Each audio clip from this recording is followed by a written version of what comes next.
drop, you can't ignore it. I'm transforming now these cars and planes, I'm always boarding. Just out touring down in Charlotte like I play for Hornets. Good Sunday afternoon, Facebook and YouTube land. You know what time it is. It is time to talk a little bit of sports. You have joined TFG Sports Show, the best sports talk show on social media. I am your host, Kendrick. I hope you are having a great weekend. I know it's almost Monday, but we get a little bit of sports talk to wrap up the week, and we got something special for you today. But before we get to that, I want to make sure you come in, make sure you like the page, make sure you like the show, make sure you share it to all your social media platforms. If you haven't already, subscribe to TFG Sports Media on YouTube, follow it on Facebook, as well as Kendrick Sports Social. That's SPORTZHUSTLE, and I am Kendrick. Make sure you subscribe to my channel on YouTube, as well as follow me on Facebook. So we ain't gonna without further ado, I got a very special guest for you today, former NFL wide receiver, Atlanta Falcons. But before even that, former John Tyler High School Lion, which I am a former Lion and always a Lion, where it all started. I got to bring in my guy, Patrick Action Jackson, and I am hyped and glad that he is here. What's up, PJ? What's going on? Yes, sir. Yes, sir. Expectations, lights, camera, action, baby. How you doing, Ken? Kendrick, what's going on, brother? I'm doing good, brother. How's your weekend going? Hey, man, it's been rocking and rolling with the girls and the wife, and so we having a good time, man. But we also glad training camp is upon us, man. So now it's time to talk football. And that is the reason why I wanted to have you on here, because I know you are a former NFL wide receiver. You know all about this training camp. But before we get to that part, let's start at the beginning. Your football beginnings. Talk to me a little bit about that. You know, real quick, I go back to Dogan Junior High, Dogan Middle School. And 7th grade, I got to pay homage to a guy named Coach Billy Beasley. They had me at running back. And I'm a tailback, and of course, back in those days, they want you to run through the 24 dives, the 26 dives, get the ball from the quarterback and run it straight up the middle. And I'm a little guy, so I would get the ball and bounce it to the outside. And he nicknamed me Action Jackson. He's like, you want to show your speed and you want to make things happen. And so that's when they also eventually moved me to the receiver position. But so my humble beginnings starts with organized football with 7th grade, Dogan Middle School. And I'm glad you answered that, because I was going to ask you later on, how did you get the nickname Action? And that's where it all started. That's where it all started. See, because he was an assistant coach, and Coach Jackson was Charles Jackson was the head coach. And he used to, I run up the middle and get 2 yards, and he would, great job. And then I bounce it outside for 20 or 30. He would fuss at me, like, run it up the middle like the player's design. Yeah. And Coach Beasley came to my defense. He said, Jackson, he likes the outside. He want to show his speed. He want to make something happen. So I'm going to nickname him Action Jackson. Yes, sir. Well, that's all. Well, I'm glad I finally got to know what that came from, because I never know how you got that nickname Action. Yes, sir. But that's awesome. Now let's transition to Jay. You know, it's hard for me to call it Tyler High, PJ. I know it's hard. So forgive me those that's there now. It's gonna always be JT to us old school heads. Just gonna keep it real with you. Talk about your transition to high school football. Man, high school was it was such a mountaintop experience. Even just getting to 9th grade. And getting to 9th grade, because, at the school I went to, middle school, we didn't win too many games against the other middle schools of the city. And so, and the other middle schools had established guys coming over to the high school. So now you're looking at those guys like, these are the superstars we just played against a year before. But the thing I knew is I knew I could catch the ball. I knew I had pretty good speed. And I loved going across the middle. So that was kind of a badge of honor for receivers to be able to catch the ball, catch a pass, and get hit across the middle. So I knew I could do that. And after a few practices of that being done, I became a starter on the freshman team. And it's amazing that it was 2 guys from one middle school, Booker Lewis and Gary Jones from Bolter, Jesse Frazier from Stewart, that particular year, quarterback, 2 running backs, I'm the receiver. Us 4 scored all the touchdowns on our freshman white team. And our coach at the time, Coach Cooper, mentioned that we was known as the touchdown crew. Okay. And so to get that label, to be with those guys, that was something that I was shooting for to be. And playing at John Tyler, even way before I was in the school, that was the pros to me. To be playing at John Tyler was like playing on the pro team to me. Yeah. So when did you feel like that you had an opportunity to take your football skills to the college level? When in high school did you feel like I got a shot to play at the college level? I used to work out with Anthony Newsom. He was already in college. Right. Several other guys that was 4, 5, 6 years older than us would come back and work out with us as high school players. And they would say, you have some ability. They would give us confidence and say, just keep working. You do have some ability to play at the next level.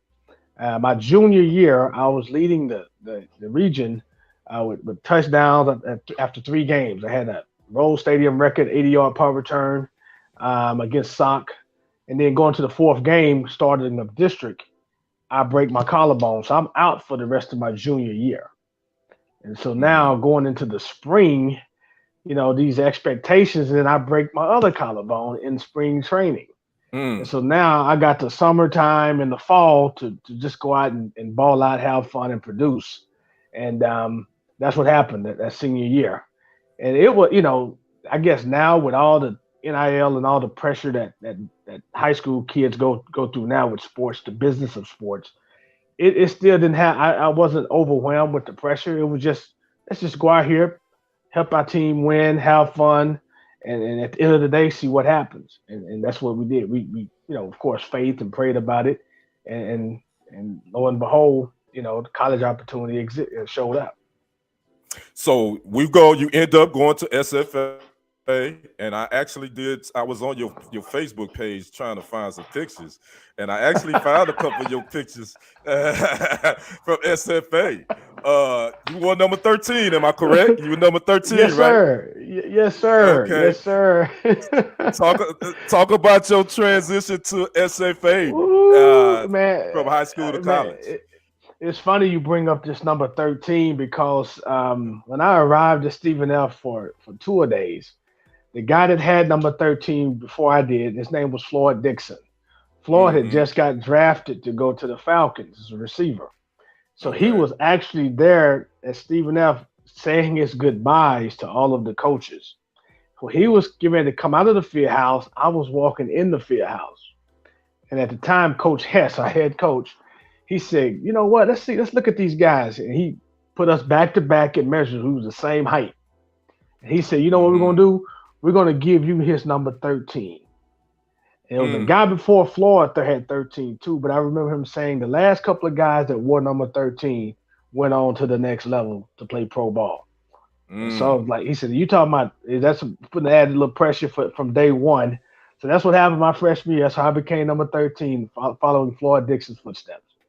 Got you. Now talk about your career. Talk about your career. Now, didn't you hold some school records once you left SFA? Am I correct? Or at the time, I had the average yards per catch. I want to say it was like 20.9.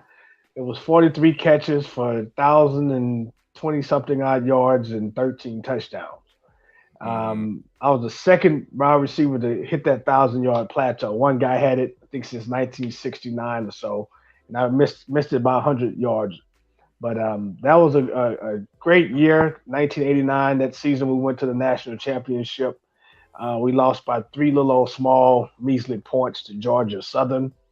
But we had a great team. We had the Larry Centers starting tailback, of course, David Whitmore, safety, Todd Hamill. I think we had 5 guys get drafted from that team, and I was a free agent. Wow. All conference first team. Joe Bradford, wide receiver on the other side. So we had a loaded team, and fell 3 points short of that national championship. Now you ended up with a pretty good career at SFA. Now let's transition to you being a free agent. You kind of talked about that. Did you have when the draft came? What was your thoughts? Let's start there. When the draft came, what was your thoughts?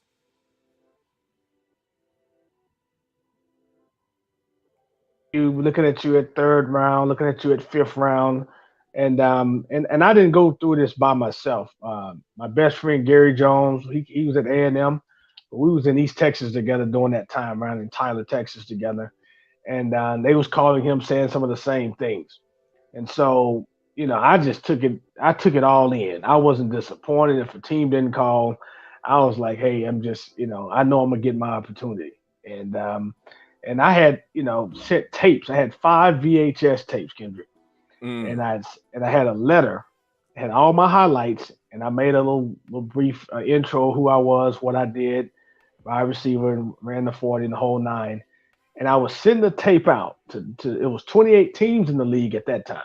Mm-hmm. I had 5 tapes. I would send the tapes out, and I would put in the letter everything about myself. And at the end of the last statement in the letter said, if you don't have any interest in a 5'9", 170-pound champion receiver, please send the tape back. I'm a starving college student. Right. And so teams would, look at it, send it back, but they would also call me and say, we got your tape. And so I had to kind of be my own agent in a sense and right. put that grind out, and do that.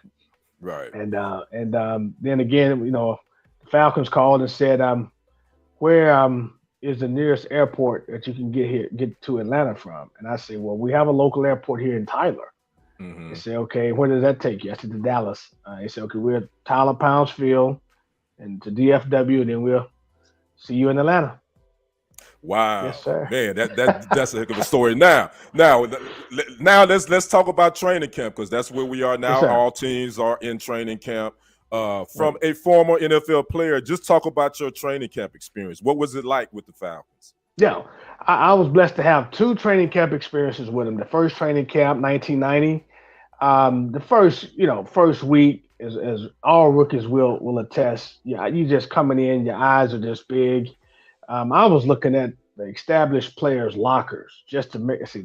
I can't believe this is Deion Sanders' locker. I can't believe this is Jesse Tuggle's locker. I'm looking at the lockers, right? And you with the rookies, so mini camp, and with the rookies, you in your grays, no pads, and so you doing your thing, and you just watching guys, and also you looking at the names, like the name guys from the name schools. So you see a guy from Notre Dame, you see a guy from Miami or from USC, all different parts of the country. You say, okay, you see these guys on TV all the time. Right. So you're like, okay, let me see if he's really about that life, Right. And so you say, oh, okay, well, okay, I'm there, and right.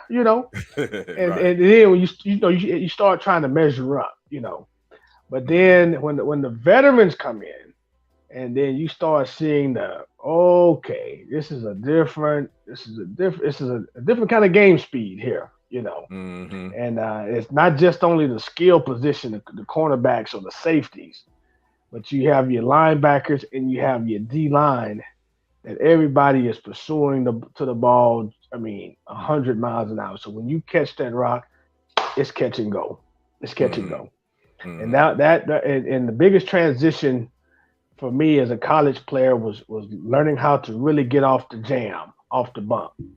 Gotcha. That's when DBs jam. Nowadays, right. They can't really do a whole lot of that no more. We already know that the NFL has kind of favored the offensive side of the football a little bit now. So DBs can't jam like they used to back in your day. I get it. So what is one of the big things that, like, people like me, I'm a sports guy. What is something about training camp that the football lover would be surprised to know about the actual training camp? What is something that you think we would be surprised about? You'd be surprised in a pro training camp to really understand how much film is being watched consumed on a daily basis. I used to say in high school, you're on the field. Back when we was on the field, it was 3-4 hours a day. You might be watching 30 minutes, 45 minutes of film. College, you want on the field about 2 hours a day, 2 or 3 hours a day, but you watch another hour, maybe 2 hours of film. But in the pros, I mean, it was you at that facility, just say from 9 to 5. You may be on the field 2 hours, maybe 3 in different, in and out. But you watching film 5, 6, 7, 8 hours a day.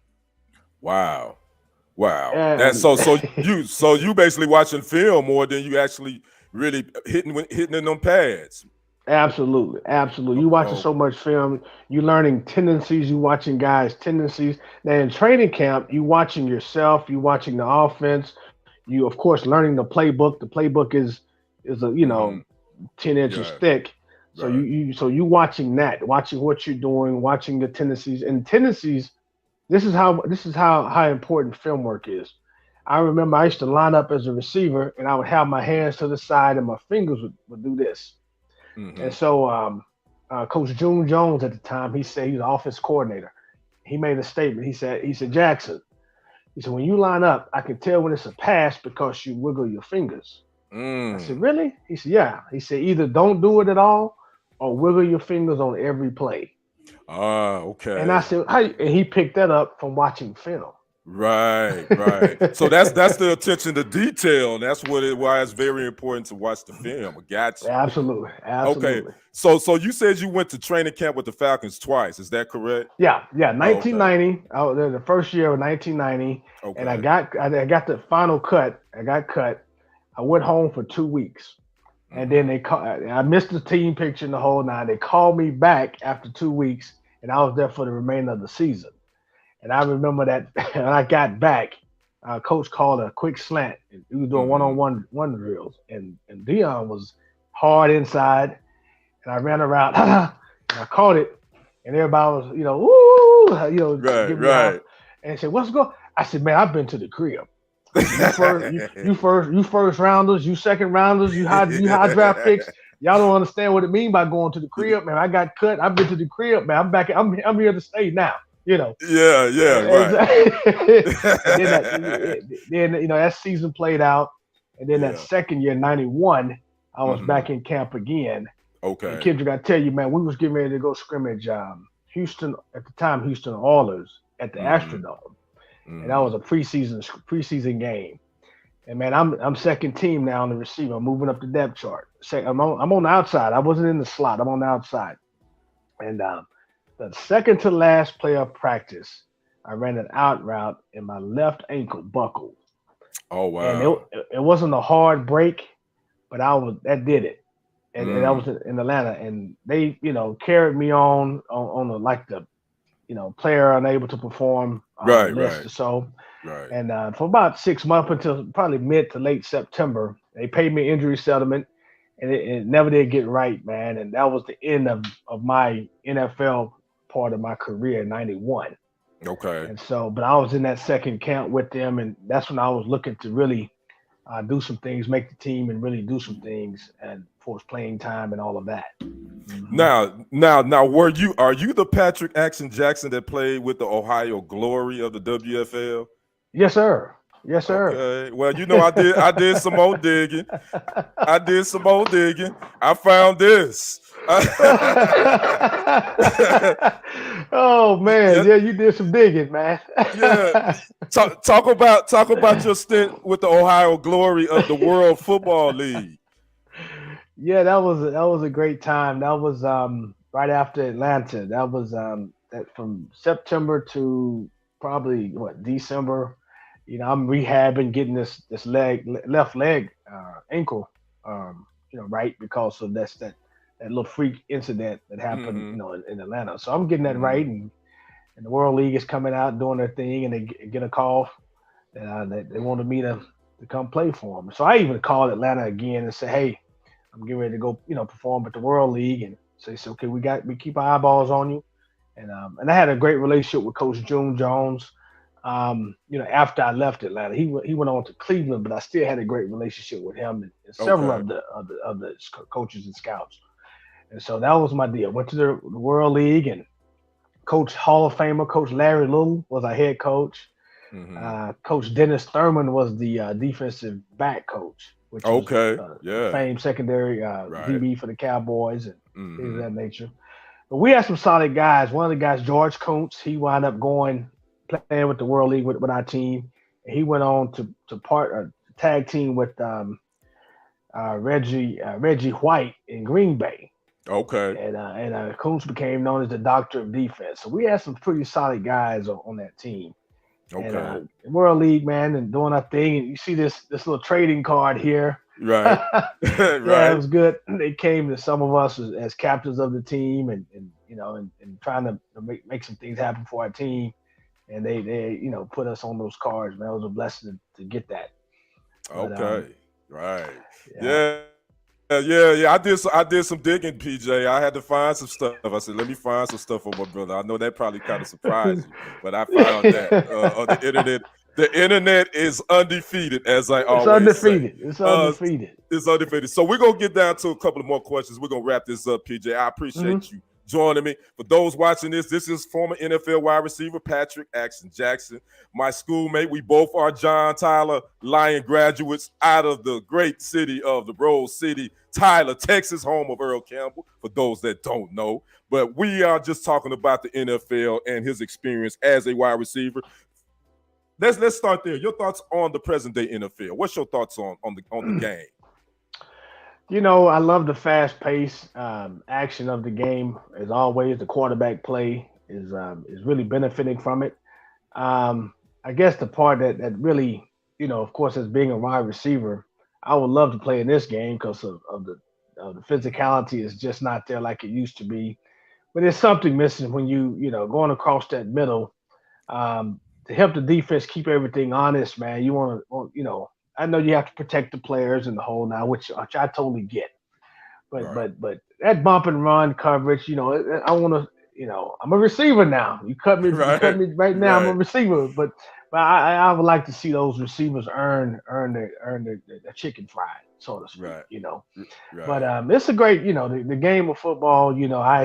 I mentor a lot of young men about the game, and of course receivers, you want to keep your socks white and keep them all intact and the gloves all clean. But I'm blue collar, man. If the ball is on the ground, get on the ground and get it. Right. Let me ask you this, PJ. What makes a great wide receiver?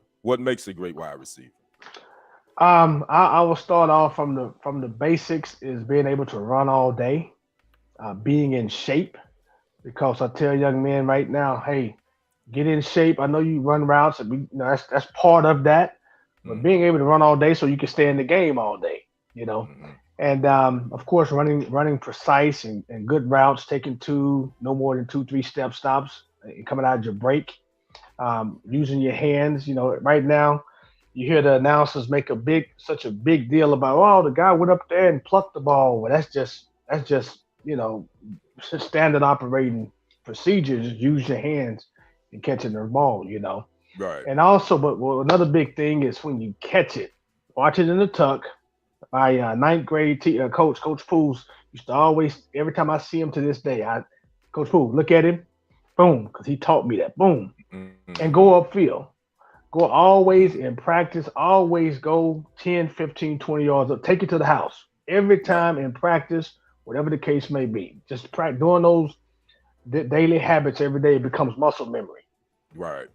So now in the game, you don't have to think about it. You already been practicing on these. You've been practicing, and it's basically muscle memory now. You just do it automatically. You don't have to think about it. Absolutely. Right. Gotcha. All right. Absolutely. So rapid fire questions, PJ, and we're gonna get you out of here. Your top 5 current wide receivers on the NFL level right now. Your top 5 current wide receivers. Top 5, not in any order. I'm gonna say Jamar Chase. I'm gonna say D Hop. I'm gonna say Tyreek Hill. I gotta put. I'm a big Beckham guy.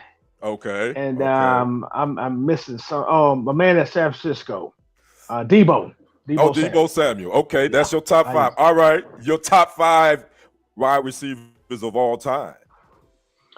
I gotta go with Randy Moss, Jerry Rice, T.O. Chris Carter. And I would say I'm gonna say Michael Irvin. I'm gonna put him in there. I'm a Drew Pearson guy, but I'm gonna say Michael Irvin. That's a pretty good list. I can't be mad at you. Okay, my last rapid fire question for you, PJ. If you had to start from scratch, build a receiver, that means speed, hands, route running, which receiver would you take the speed from? Which receiver would you take the hands from? And which receiver would you take the route running from? Speed, I gotta go with Randy Moss. Okay. Hands, I gotta go with Chris Carter. Okay. Route running, I have to go with these are my old school. The guy from Las Vegas.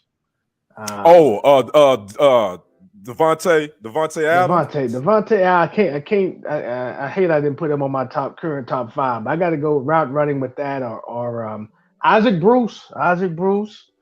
Okay. Sterling Sharp, Patrick Jackson. I got to put me in there now.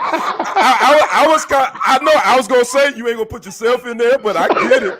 I was kind of shocked that you didn't put Jerry Rice in there for route running. I thought you would have said Jerry. Yeah, Jerry. Man, you squeeze that thing down rapid fire. I know I squeezed it down, man. My bad. bad. Rapid fire too, man. Rapid fire too. So anyway, man, I really appreciate you joining me. Those that watch this later, again, this is my class schoolmate. He's a year older than me, but we're schoolmates. We school brothers from the John Tyler High School in Tyler, Texas. Former NFL wide receiver Patrick Jackson. Before I let you go, kind of tell people what you're doing. I'm gonna put your website up here at the bottom. Tell them what you're doing now and what you're involved in. Okay. Yes, I've been an online marketer now for since 2009. Action online marketing, blogging, affiliate marketing. And I'm also adding a remote online notary business to the online platform. So, and also to go speak, do leadership training, sales training with insurance companies, insurance organizations, sports teams. I was an NFL ambassador, going around different high schools, colleges, even some pro outfits, and talking to them about leadership, talking to them about the game life after the game. Right. But all in all, man, just one day at a time. We really like to talk leadership, like to talk how to make money online, and also just give your best each and every day. That's what we do. Right. Mm-hmm. And again, his website is scrolling at the bottom. Make sure I got this correct, PJ. IamActionJackson.com. That is your website, correct? Okay. Yes, sir. IamActionJackson.com. Yeah, mm-hmm. So you guys go make sure you check out his website and keep up with my guy. I'm surprised he didn't mention his frat, but I'm sure he's going to mention that before I let I'm going to give you 10 seconds to go ahead and mention your frat. Oh, yeah. Back in 1988, I was able to pledge Kappa Alpha Psi Fraternity Incorporated. Yes, sir. All about achievement. And he's so humble about that. But y'all don't get it twisted. PJ will get crunk about his frat. Don't get it twisted. Hey, already. So again, thanks, PJ. Tell the wife I said hello. Them girls, man. Again, don't be a stranger. I may be reaching out to you again during the season just to chop it up about what's happening. Again, I appreciate you taking your time, brother. You have a good one, man. We'll see you on the other side. All right. Yes, sir. Keep doing what you're doing at TFG Sports and Sports Hustle. That's sports with the Z, baby. Yes, sir. There you go. Thank you. All right, brother. All right, much love. We out of here. All right. Thanks, PJ. And that was, again, my guy, Patrick Jackson. We went to school together. He's a year older than me, but we went to the John Tyler High School in Tyler, Texas. He's a former NFL wide receiver with the Atlanta Falcons. He's an SFA lumberjack. And you can check his website out again right there as it scrolls at www.IamActionJackson.com. Last thing before I get out of here, I know everybody probably been talking about that fight last night. My guy Earl Spence Jr. out of DeSoto, Texas. He got manhandled. Terrence Bud Crawford did his thing. He took him out in the 9th round. I did pick Crawford to win this, but I thought this was going to be really, really close. I thought it would go to 12, but Crawford established himself as, in my opinion, the best pound-for-pound boxer in the world today. He unified that welterweight division, and he holds all 4 belts now. He's the WBA, WBC, IBF, and WBO welterweight welterweight champion. There is a rematch clause in there, and according to both Spence and Crawford during a post-game fight presser I watched last night, they are probably going to do this thing again, and it could happen at the end of the year. So again, go check out TFG Sports Media. If you haven't subscribed, go there, subscribe to it. Check out some of my other stories on the channel. I'm close to getting monetized there. Not quite yet. I need to get the watch hours up. So go check out some of the videos, the stories that I produce over there on TFG Sports Media. Like and subscribe. Share it to all your social media platforms. Also, my own personal sports channel, Kendrick Sports Hustle, SPORTZHUSTLE. We at 855 subscribers. I need to get 1,000, get them watch hours up. Go check that out too. I'm always posting updates on whatever, and you're breaking sports news and all that good stuff. So again, if you watch this later, make sure you comment on this, like this, and share this to all your social media platforms. So I'm going to try to find my outro so I can get out your hair and you all can enjoy the rest of your Sunday evening. Again, I am your sports guy, Kendrick. We will see you on the other side. I'm out. Peace. That money clip us now, the new now looks like, whoa. Upgrade her diamonds, now her girlfriends are like, whoa, whoa, whoa, whoa, whoa. I hit record it, drop, you can't ignore it. I'm transforming now these cars and planes, I'm always boarding. Just out touring down in Charlotte like I play for Hornets. When I'm performing, never boring. Now